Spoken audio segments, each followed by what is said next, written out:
شوف لحظة بسم الله عليك. يا ابو جفري.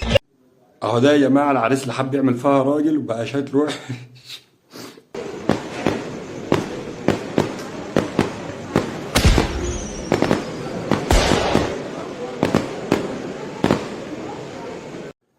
اهو ده حظ في الدنيا زي حظ بالظبط.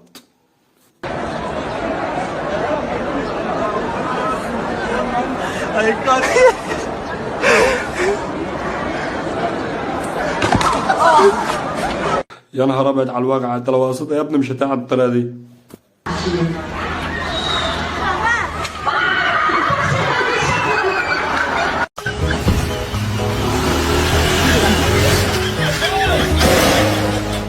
يا ابن اللعيب انت لو قصيتها مش هتيجي ابدا.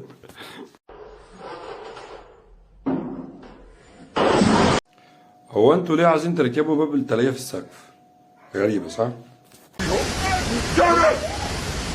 أكيد هو في مكان أحسن دلوقتي. أنت يا بنتي متعلمتيش من مرة واحدة؟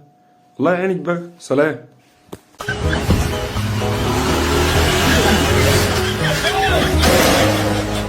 يا ابن اللعيب أنت لو قصيتها مش هتيجي أبدا. سلام أكيد بالله عليك.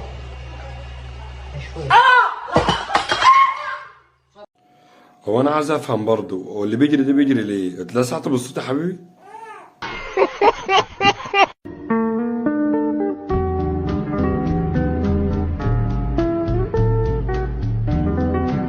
لا ما تقولش، أكيد الأكل ناقص ملح.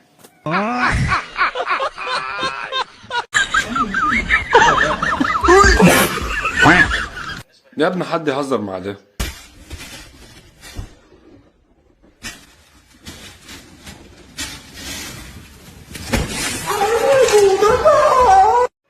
يا خسارة، كان عايز أعمل حاجة حلوة بس معرفش.